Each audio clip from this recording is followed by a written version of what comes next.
Hello viewers, Ariyaman study centre for tech and non টেকে সকলকে স্বাগত। আমি প্রত্যুষ গাইন। আশা করি সবাই ভালো আছো, সুস্থ আছো। আজকে যে চ্যাপ্টারটি শুরু করব সেটি হলো এসি সার্কিট। তো সময় নষ্ট না করে প্রথম প্রশ্নে চলে যাই। দেখো, প্রথম প্রশ্ন কি বলেছে, what is the unit of susceptance? সাবসেপ্টেন্সের ইউনিট কি? সঠিক উত্তর হয়ে যাবে মো। সঠিক অ্যান্সার হবে মো। এখানে আরেকটু বলে রাখি, সাবসেপ্টেন্স ছাড়াও কন্ডাক্টেন্স আর অ্যাডমিটেন্সের ইউনিটও মো হয়। কন্ডাক্টেন্স কি? কন্ডাক্টেন্স হলো যেটি রেজিস্ট্যান্সের রেসিপ্রোকাল, আর অ্যাডমিটেন্স কি? অ্যাডমিটেন্স হলো ইম্পিডেন্সের রেসিপ্রোকাল। আচ্ছা, অপশান বিতে আছে ওহম। আমরা জানি ওহম হচ্ছে কার ইউনিট? রেজিস্ট্যান্সের। হেনরি হলো ইন্ডাকটেন্সের ইউনিট। আর অপশান ডি ফ্যারাড, ফ্যারাড হলো ক্যাপাসিটেন্সের unit. Next question, question number 2, what is the formula to find three phase reactive power if the line voltage is VL and the line current is IL? অর্থাৎ এখানে three phase reactive পাওয়ারের সূত্র জানতে চাইছে, যেখানে VL মানে line voltage এবং IL এখানে মিন করছে লাইন কারেন্ট। আচ্ছা, রিয়াক্টিভ পাওয়ারের সূত্র হয় √3 VL IL sine phi. Reactive পাওয়ারের সূত্র হয় √3 VLIL সাইন ফাই। যদি সিঙ্গেল ফেজ বলতো তাহলে VLIL সাইন ফাই হতো। যেহেতু থ্রি ফেজ বলেছে, থ্রি ফেজ হওয়ার জন্য এটাকে আমরা √3 দিয়ে গুণ করব। আচ্ছা, এটা রিয়াক্টিভ পাওয়ার বলেছে। যদি অ্যাক্টিভ পাওয়ার বলতো, অ্যাক্টিভ পাওয়ারের সূত্র হয় VI cos ফাই। যদি থ্রি ফেজ বলে তাহলে √3 VLIL cos ফাই। ওকে, আরেকটি সূত্র আছে যেটি হচ্ছে অ্যাপারেন্ট পাওয়ার। আমাদের টোটাল এসি সার্কিটের তিনটে পাওয়ার আমরা দেখতে পারি, অ্যাক্টিভ পাওয়ার, রিঅ্যাক্টিভ পাওয়ার ও অ্যাপারেন্ট পাওয়ার। অ্যাপারেন্ট পাওয়ারের সূত্র হলো ভি ইন্টু আই। এটার আমি যদি ডায়াগ্রাম আঁকি তো ডায়াগ্রামটি এরকম হয়।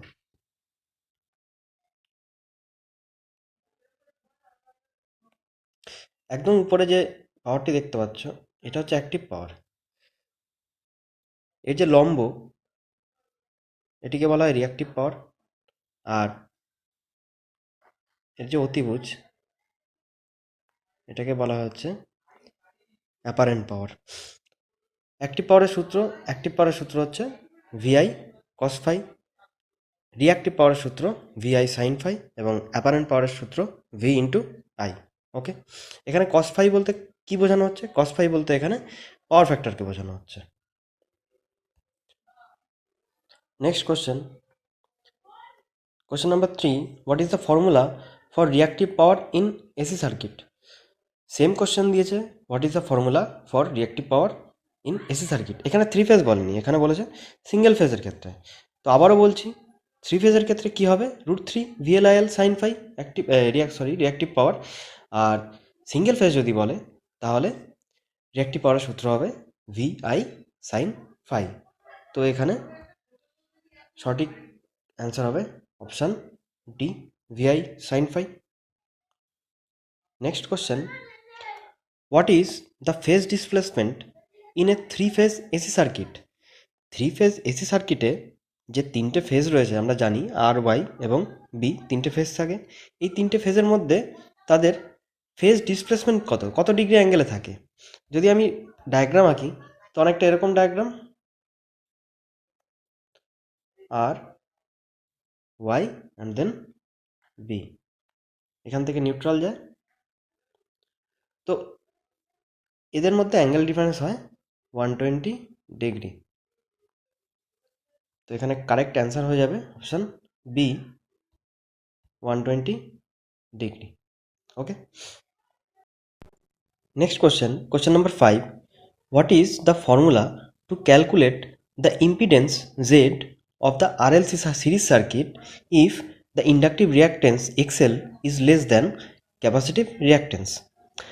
বলছে একটি এসি সিরিজ সার্কিট রয়েছে, কি কি রয়েছে তার মধ্যে একটা রেজিস্ট্যান্স রয়েছে, ইন্ডাকট্যান্স রয়েছে এবং ক্যাপাসিট্যান্স রয়েছে। আমি যদি সার্কিট ড্র করি তো অনেকটা এরকম, একটা রেজিস্ট্যান্স, একটা ইন্ডাকট্যান্স আর একটা ক্যাপাসিট্যান্স রয়েছে। এটি একটি এসি পাওয়ার সোর্সের সাথে কানেকশন রয়েছে। ওকে, তো বলেছে টোটাল ইম্পিডেন্স কত। তো টোটাল ইম্পিডেন্স হয়ে যাবে option D √r² plus XC minus XL তার হোল স্কোয়ার। দেখো এখানে অনেকে অপশান বি ও অপশান ডি এর মধ্যে ভুল করতে পারে।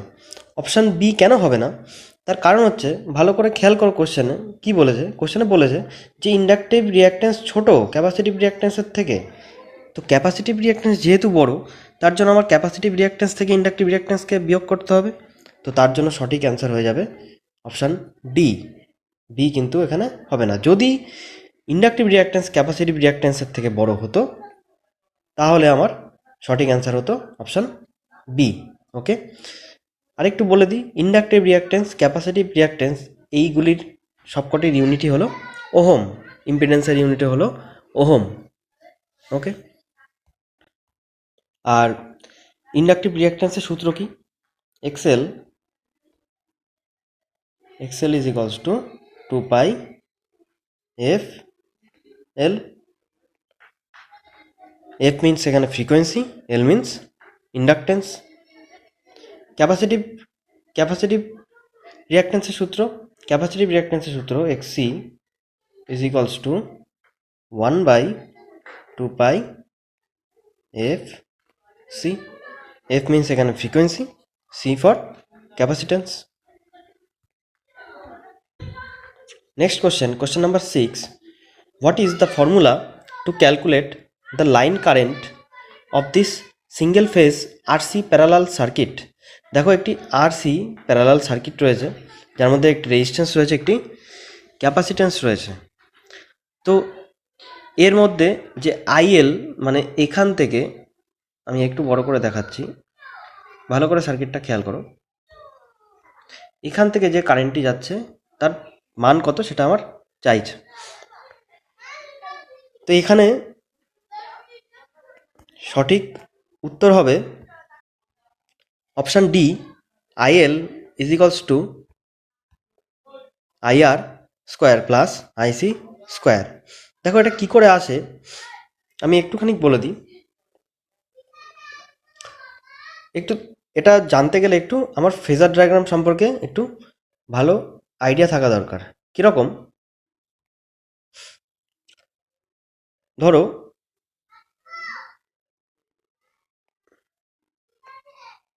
এটি ভোল্টেজের ডায়াগ্রাম। ভোল্টেজ যদি এই পথে যায় তো রেজিস্ট্যান্স আমরা জানি, রেজিস্ট্যান্সের মধ্যে দিয়ে যে কারেন্ট যাবে তার পাওয়ার ফ্যাক্টর কত হয়? রেজিস্টিভ সার্কিটের পাওয়ার ফ্যাক্টর হয় ইউনিটি মানে কস ফাইয়ের মান কত? 1। কস ফাইয়ের মান 1 কখন হয়? যখন তাদের মধ্যে অ্যাঙ্গেল ডিফারেন্স 0 ডিগ্রি হয়, অর্থাৎ কস 0-র মান 1। তো ভোল্টেজ আর কারেন্টের মধ্যে যে রেজিস্টিভ কারেন্ট রয়েছে তাদের মধ্যে অ্যাঙ্গেল ডিফারেন্স কত? 0। সুতরাং এই যে অ্যাক্সিস রয়েছে তার সেম অ্যাক্সিসেই আমার আইআর যাবে গেল। আবার এটাও আমরা জানি যে আইসি অর্থাৎ যে ক্যাপাসিটারের মধ্যে দিয়ে যে কারেন্ট যাচ্ছে, যদি ক্যাপাসিটারের মধ্যে দিয়ে কোনো কারেন্ট যায় সেটি কি করে? পাওয়ার ফ্যাক্টরকে লিড করে দেয়, অর্থাৎ 90 ডিগ্রি লিড করে। তো ক্যাপাসিটারের মধ্যে যে কারেন্টটি যাচ্ছে সেটি 90 ডিগ্রি লিড করলো, এটাকে আমি নাম দিলাম আইসি। তো এবার আমার রেজাল্টেন্ট কারেন্ট কী হবে? আমার রেজাল্টেন্ট কারেন্ট এটি হবে। তো রেজাল্টেন্ট কারেন্টের সূত্র এটা আমরা কি করে পাই? অ্যালজেব্রিক সাম করে। তো তার জন্য যেহেতু এটা অতিভুজ ইজ ইকুয়ালস টু লম্ব স্কোয়ার প্লাস ভূমি স্কোয়ার √ওভার, তো তার জন্য এটির অ্যান্সার হয়ে যাবে option D, IL is equals to √ওভার IR square plus IC square. Okay, next question,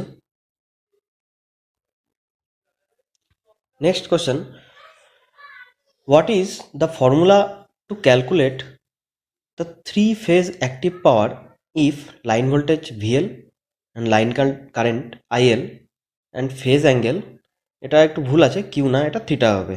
তো আবার সেই একই কোশ্চেন ফিরে এসছে। থ্রি ফেজ সার্কিটের ক্ষেত্রে অ্যাক্টিভ পাওয়ারের সূত্র হয় √3 VLIL cos phi। সঠিক অ্যান্সার হয়ে যাবে অপশান ডি। যদি রিয়াক্টিভ পাওয়ার বলতো তবে অ্যান্সার হতো কোনটা, √3 VLIL sin phi। আর অ্যাপারেন্ট পাওয়ারের সূত্র VL into IL। Okay, next question, what is the formula for form factor? Form ফ্যাক্টরের ফর্মুলা কি? ভেরি ভেরি ইম্পর্টেন্ট, এটি অনেক জায়গায় এসছে কোশ্চেনটি, ভালো করে মনে রাখবে। ফর্ম ফ্যাক্টরের ফর্মুলা হলো RMS value by average value, অর্থাৎ অপশান বি হবে এখানে সঠিক অ্যান্সার। ওকে, ফর্ম ফ্যাক্টরের মানটাও জেনে রাখো। ফর্ম ফ্যাক্টরের মান হয় 1.11 হয় ফর্ম ফ্যাক্টরের মান। এগুলি কিভাবে আসছে, কোথার থেকে আসলো, সব তোমাদের ডিটেলস করানো হবে। বর্তমান পরিস্থিতি স্বাভাবিক হোক, তারপরে বোর্ড ওয়ার্কের মাধ্যমে এগুলি সমস্ত কিছু তোমরা ডিটেলসে জানতে পারবে। Okay, next question, which electrical term is defined as the total opposition to current in AC parallel circuit? এখানে বলছে যে কোন ইলেকট্রিক্যাল টার্মটি এসি প্যারালাল সার্কিটের টোটাল কারেন্টকে অপোজ করে।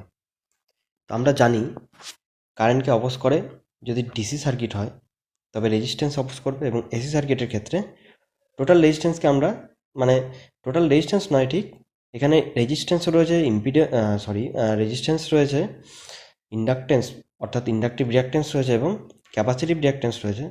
এই তিনটের কম্বিনেশনে তৈরি হয় হচ্ছে আমাদের ইম্পিডেন্স। তো এখানে এসি সার্কিটের ক্ষেত্রে, প্যারালাল এসি সার্কিটের ক্ষেত্রে যে বাধা দেবে সেটি হলো অপশান বি হবে সঠিক answer, impedance.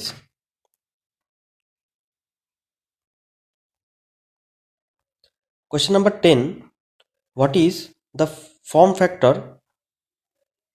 For sinusoidal AC?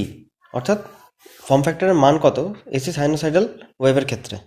একটু আগেই বললাম এসি সাইনোসয়েডালের ক্ষেত্রে ফর্ম ফ্যাক্টরের মান হবে 1.11, অর্থাৎ অপশান বি হয়ে যাবে সঠিক অ্যান্সার। অপশান বি হবে এখানে সঠিক অ্যান্সার।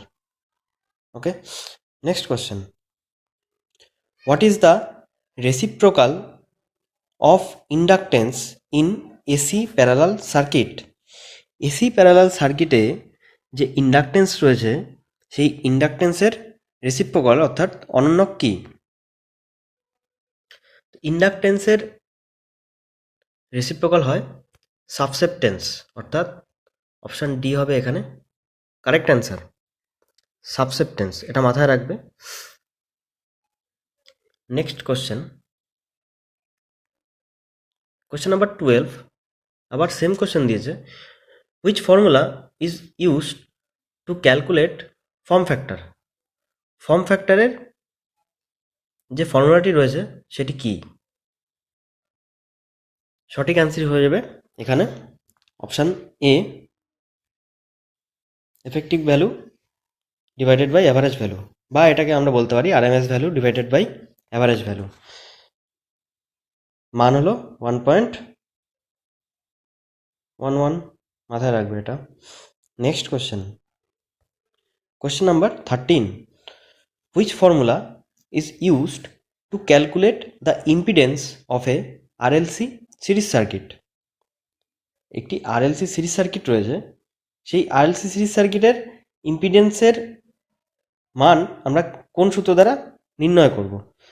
সেম কোশ্চেন একটু আগেই ছিল, এখানে সঠিক অ্যান্সার হয়ে যাবে option D, Z is equals two √r² plus XL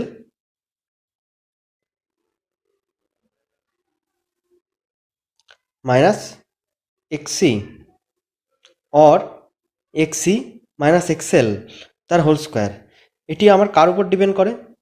যদি XL গ্রেটার দ্যান XC হয় তবে XL মাইনাস XC তার হোল স্কোয়ার হবে, আর যদি XC গ্রেটার দ্যান XL হয় তবে XC মাইনাস XL তার হোল স্কোয়ার হবে। তো সঠিক অ্যান্সার হবে এখানে option D, √r² plus XL minus XC or XC minus XL তার whole square. Next question, what is the phase displacement between phase in a three phase circuit? Three phase সার্কিটের তিনটে ফেজের মধ্যে ফেজ ডিসপ্লেসমেন্ট কত? একটু আগেই দেখিয়েছি, তিনটে ফেজ এরকম থাকে আর এটা নিউট্রাল পয়েন্ট, তো ফেজ ডিসপ্লেসমেন্ট কত হয়? 120 ডিগ্রি। থ্রি ফেজের ক্ষেত্রে 120 ডিগ্রি হয়, সিঙ্গেল ফেজ টু ফেজ যদি বলে, টু ফেজ হলে সেটি 90 ডিগ্রি হবে। তো এখানে কারেক্ট অ্যান্সার হবে অপশান বি, 120 ডিগ্রি। আজকের মতো এটুকুই, দেখা হবে আবার পরের ভিডিওতে। তো সকলকে বলি সুস্থ থেকো, টেক কেয়ার, নিজের যত্ন নিও। আর ভিডিওটি যদি ভালো লাগে অবশ্যই ভিডিওটিকে লাইক করো, শেয়ার করো ভিডিওটিকে, ও চ্যানেলটিকে অবশ্যই সাবস্ক্রাইব করে রেখো। তোমাদের তোমাদের এইটুকু এফোর্ট আমাদের যথেষ্ট মোটিভেট করে। So take care and by.